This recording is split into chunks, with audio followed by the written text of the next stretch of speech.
Kurt Johnson. That's right. We are at a conference called SAND, Science and Non-Duality. Yeah, yeah.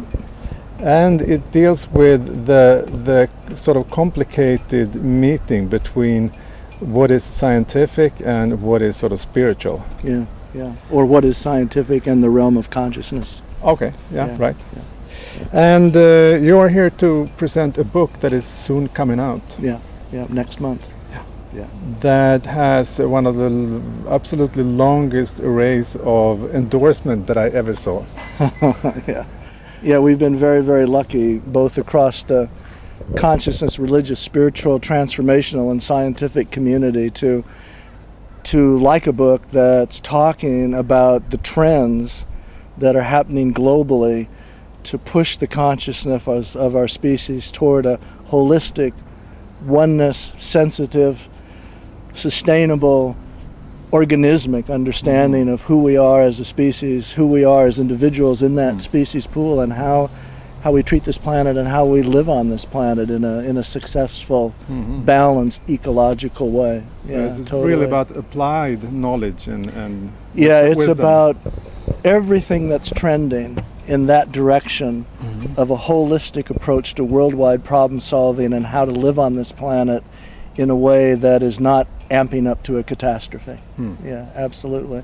And these trends that we're talking about are highly demonstrable across all the fields. Everybody is aware, from governance to sociology to science to spirituality to consciousness, that worldwide there has to be the emergence of, call it a cosmology or a gestalt or a zeitgeist, that really understands that everything is profoundly connected.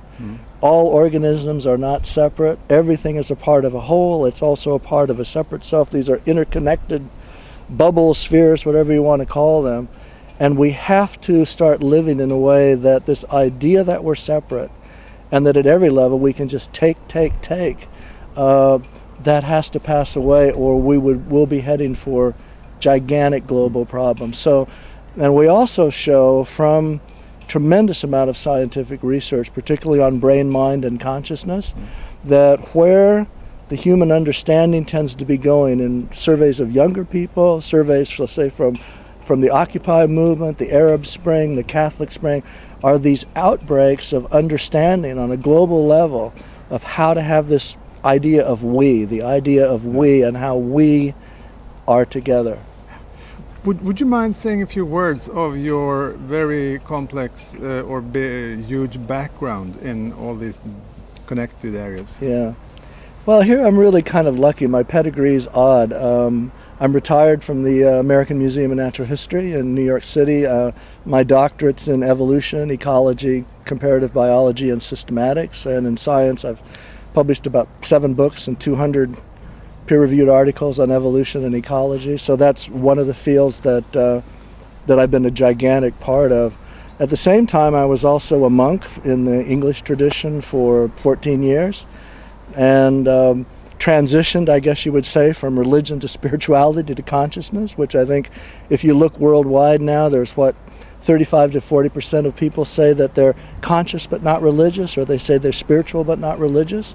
So obviously I went that track, and I'm very involved now at a worldwide level in all this associations and networks that are talking about the experience of consciousness across all the traditions. So groups like what's called the Interspiritual Dialogue, the Contemplative Alliance, Evolutionary Leaders, all of these, I'm a part of that discussion. And what that's really about, again, is a holistic discussion of how the world of perception, the world of consciousness, meets this real world of actual needs and actual problems and challenges, and begins to problem solve from all of our interior gifts and all of our exterior gifts. So everything that we understand subjectively from the depth of consciousness, and everything that the most high-tech technological or science deals with. So my background's across that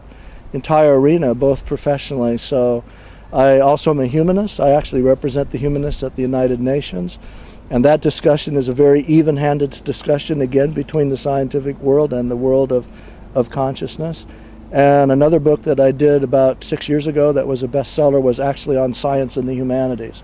So that's also something that I've been very lucky to be a part of, is understanding, again, what is this inner discussion of the arts, this understanding of reality at that depth of level of heart, emotion, being, and then how that relates to this other world of technology and the world that we build in structures and development. Because it seems to be hard to change very much dramatically out there before something has happened.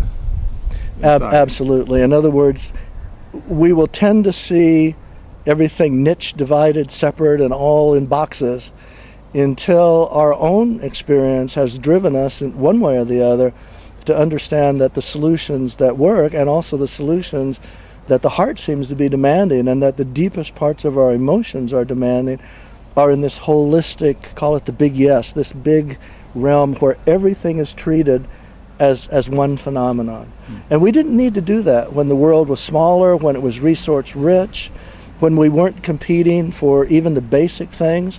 But in the situation now in the world with population and resources, and what's the future of development? Is it sustainable? What about the challenges of global warming and pollution? And just go through this list. When you confront that level, which has kind of emerged since the 1970s, this realization that we've got to meet these challenges, you're suddenly pushed into saying we need multi-perspectival solutions, multi-perspectives, multi-level problem solving, multi-levels of feedback. And that's luckily, and this is of course why we're here this week, this conversation worldwide now is huge, and it's significant, and it's powerful. So that's really important, So here I am from the USA, East Coast, you're here from Sweden, and people here from all over the world talking about where this conversation meets the road. The endorsement that you have chosen to put first is by Ken Wilber. Ken Wilber, yeah. Which I have gotten so much from as well. Yeah. Is he especially important for you?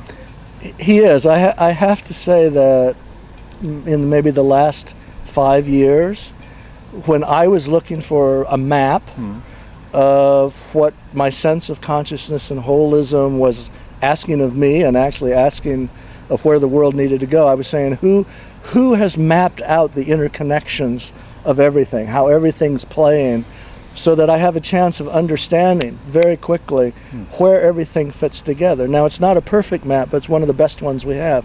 We have integral, we have spiral dynamics, there are other ideas out there, but if you're not familiar with integral and spiral dynamics, they're actually, in the sense, maps of the interrelationship of all the sectors of humans and what humans are doing. And they're extremely skillful. So I've been really using that map for at least half a decade, and I know Ken personally, and we've done things together collegially, and what he's offered with that big holistic vision is really, it's huge and it's important. So, and it's amped things up relative to the speed and the conversation. And we could also say that his theories are based on Plato, so it's nothing sort of really new invented, but he and a lot of people have certainly developed a big cohesive picture. Yeah, and actually it's interesting you mentioned that, because how he did his work was he actually read everything, and then he would summarize everything on like little sheets of paper or cards, and then try to organize in a huge room, are there common threads to how everything is interrelated? And he originally thought that he would come to like one central thread, like one unifying principle. Actually, what he ended up discovering, and it's the basis of his 4-quadrant model, which of course can be looked at spherically, 3-dimensionally, then it wouldn't be quadrants, it'd be concentric spheres. But that actually the way that we view reality is the way that all languages are structured. The world of I, the world of you, and the world of the wider collective it. And that everything that's going on the planet, every discussion, every problem, every challenge, is emerging either from this type of a personal space, from a we collective space, or from an institutional world of creed, world of dogma, world of political parties, that whole world. And so what integral theory does, it shows you very clearly how these worlds are playing. And it also points out that this interesting statistic, since human beings came on the planet, there's been 106.5 billion of us that have come and gone on the planet. And every one of those individual people living there 30 years or their 50 years or 60 years has simply been navigating their individual space to their collective space and to their institutional space. And it's even amazing, it's amazing to me, that we have evolved as successfully as we have when these spaces by their nature don't easily relate. And particularly when you get to the institutional space, governments and dogmas, political parties, worldviews, they become oppressive. And I think one of Ken Wilber's central insights is that what he calls the disconnect between the intimacy of I and we, that everybody, like for instance, everybody that's listening to this right now, we could all agree on the common needs of the heart. Love, care, kindness, family, community, balance.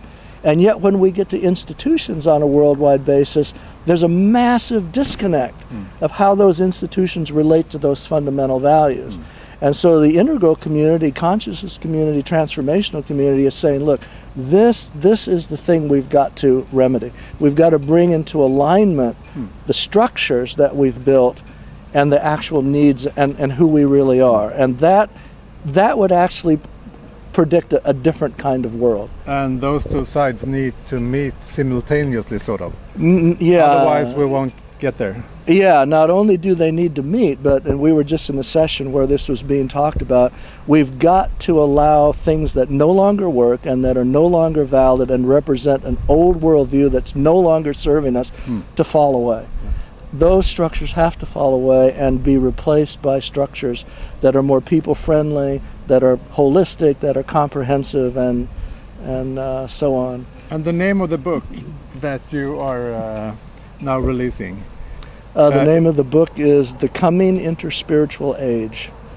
The Coming Interspiritual Age. And what that means... Do we really have to bring in religion into this? No, Isn't it no. Because the word spirituality doesn't really point to religion, and I want to really point this out. Religion at the level of dogma and creed is a world of creed over deed, that what's important is what you believe. Spirituality is actually what consciousness is. And in spirituality, which equals consciousness, that's a world of different values. That's a world of right being, right action. Deed is more important than creed. It's the world of the heart. So anybody who's listening to this in secular Sweden, where the word spirituality has gotten equated with religion and they are not the same, please differentiate. Religion, yes. Creed and dogma and hierarchy and rules, right? Arbitrary. Spirituality is this world of the heart, which is what's really important to you and how do I serve that? What is meaningful to all of us and how do I serve that? That's spirituality. Actually, there's a joke in English I have to share with you. In Sweden, it may have gotten there, maybe not, but religion is for people who are afraid of going to hell, and spirituality is for people who've been there. Okay. So keep that in mind. Yeah. Good. Yeah. So how could we possibly sort of unite the different belief systems? How could we go about that? It's never going to happen in the mind. So the answer is uniting them as belief systems could never happen, because the mind is a creature of separation to begin with. Its job is to separate one thing from another, right?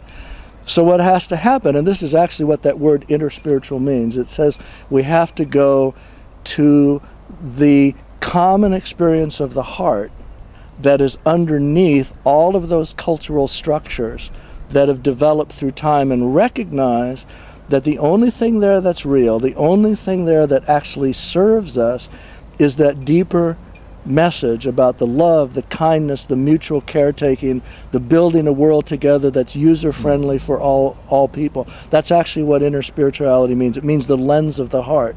And actually, even the reason that we're doing inner spirituality as a dialogue within all the world's religions is that we're trying to call the religious systems back to the roots of what they were about. And let me just mention just one caveat there.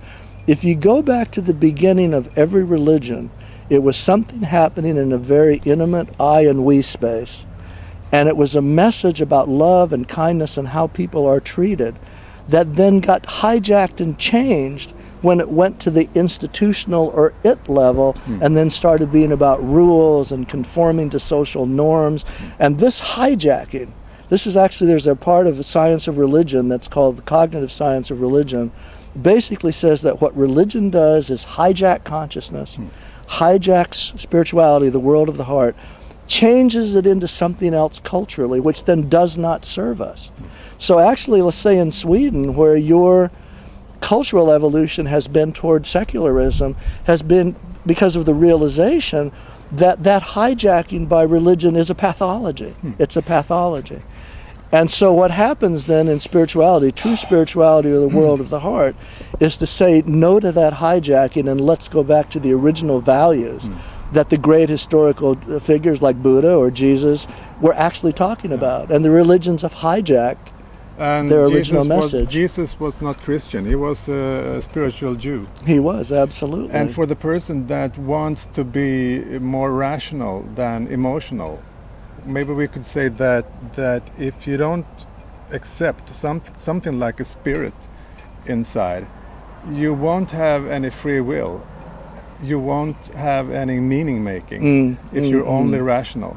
Yeah, well, one of the great, I think everybody probably in Sweden knows the Western humanist movement and the ethical philosophers Felix Adler, A.C. Grayling, who were the founders of humanism. And their insight was, to be honest, very much what Jackie's just saying, is that there is no difference between the driving urgency toward justice, toward peace, toward unanimity, toward love, in the name of a religious or spiritual story, to that urgency coming straight from the heart, just out of a desire for an ethical community and a world of fairness and justice. Those are the same energies. So if you call it spiritual or you call it rational or you call it even pragmatic, and some of the new cosmologies are actually pragmatic. They're actually saying that if we don't address the world that our mythological systems have created and make the necessary adjustments in those worldviews for a pragmatic reason only.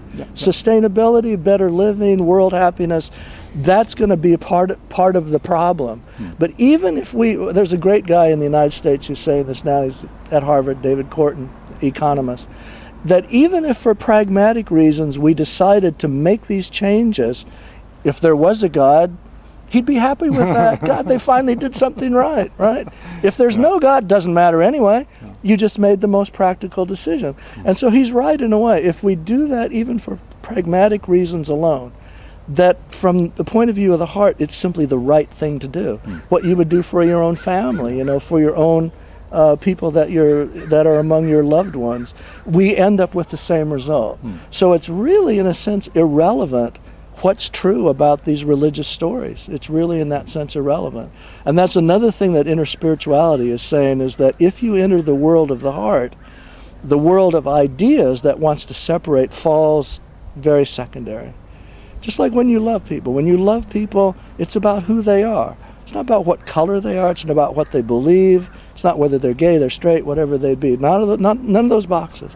It's about who they are as an undeniably vessel of just inherent value, as we hopefully see in everything, every animal, every part of the ecosphere, every part of being here on the planet. So you have several different points in the book that you cover, or principles or trends. Right. Is there any one that you would care to bring forth? Yeah, I'll actually wrap several together because they summarize this discussion. And the first two are that this process of a globalization and this process of a growing multiculturalism are completely inevitable. There is no way that the world is not going toward a global homogeny. But the question is, what is that going to look like and what is going to inform that? Is it going to be politicians, power brokers, banks, financial institutions, exploitative modalities that are not people-friendly? Or is there going to be a wider movement, call it the consciousness movement or the humanist movement or the transformational movement, that's going to say if this trend toward a global oneness is inevitable, it has to be informed by these deep, deep values, right? And what we point out is that all of these outbreaks around the world, the Arab Spring, the Occupy movement, now what's called the Catholic Spring, are all this deeper upwelling of these deeper values saying this is what has to inform the coming globalization. So that's really the question that we're arriving at. And the other one would be, and it's very important. Excuse me, but what do you think about globalization as compared to local solutions? Well, what I'm talking about in globalization actually is the amalgam of all those local solutions. In other words, the only way that a successful globalization will work will be set up like an ecosystem, that if every local and regional problem is dealt with according to the parameters of that situation, totally. So we're not talking about some grand plan. No. That's not even the way an ecosystem works. It's a lot of things doing different things, but they're in a wonderful homogeny. They're in a wonderful balance and co-working. Yeah. So the other thing I wanted to say at the end, because I think especially for a more secular society it's important, is the tremendous amount of brain-mind study now that shows, and I think of most of you that are listening to this, think about just among your friends and people you know, especially over the last few years, that there's an undeniable trend that our cognitive skills are moving toward this sense of connectedness, toward the falling away of the old boundaries that used to divide, whether those were religious boundaries, sexual preference boundaries, ethnic color. When you look at, for instance, statistics in younger people, these boundaries are falling away. And they're not falling away so much because of how people have been taught. They're falling away because the mind, in its cognitive skills, is starting to see the world in this profoundly interconnected, one interrelated gestalt. So what we basically say in the book is that this understanding of unity or oneness is arising as a new self-evident truth. And we all remember, and in fact all the societies in the European Union, the United States, are a result of what happened in the Renaissance and then what tipped the models of governance in Europe in the 17th and 18th centuries was the arising of the self-evident truth of the value of the individual. And then a 300-year transition away from monarchy and toward participatory forms of government.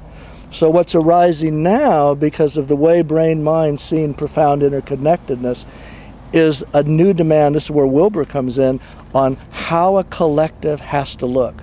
And that a collective has to be built on mutual responsibility within the collective. Not all the wealth going to just a few, not only just the resources being available to only a few, but where there's a sense at the deepest level of the responsibility within a collective and the stepping up within the collective to see that all of that's provided for. And you see, I think everybody knows, listening to this, that that could not be possible without a shift in, call it cosmology or call it zeitgeist or call it whatever you would call it. Absolutely. We're taking higher and higher perspectives, including more and more minorities.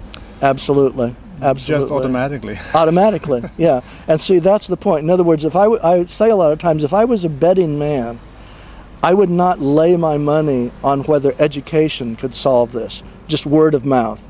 Me speaking to you, or me speaking to you, or Jackie speaking to you.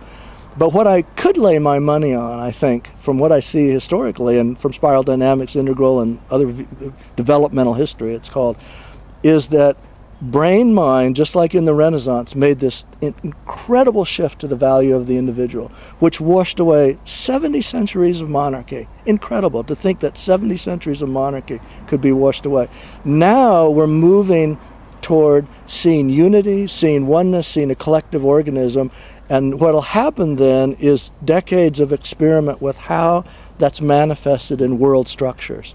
So a lot of you, if you start to follow on the internet, let's say the global economic discussion with books like Sacred Economics or Agenda for a New Economy or The Great Turning, books like this, Conversations with Wall Street, are all new conversations of what do new structures look like that serve everybody.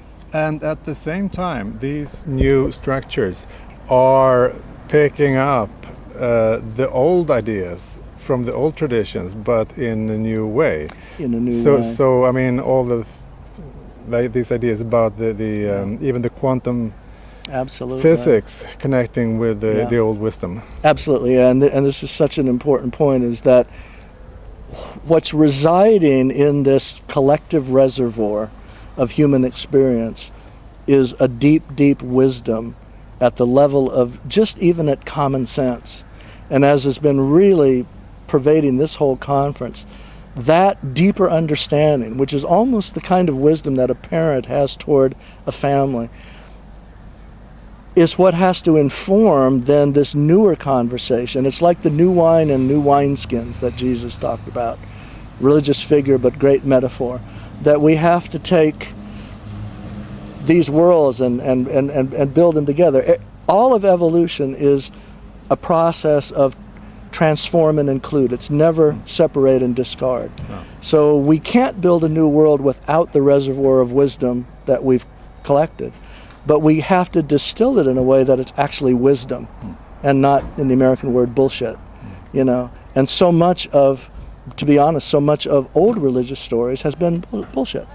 But in that is wisdom, and that's what we have to distill out. And that's about love, about kindness, about unanimity, you know, all of these things. Yeah. Thank you so much for your work. You are welcome. I'm curious about seeing the book as it comes. Yeah, me as well, after a lot of work. Yeah, congratulations. Absolutely. Thanks, Jackie. Yeah, thanks so much.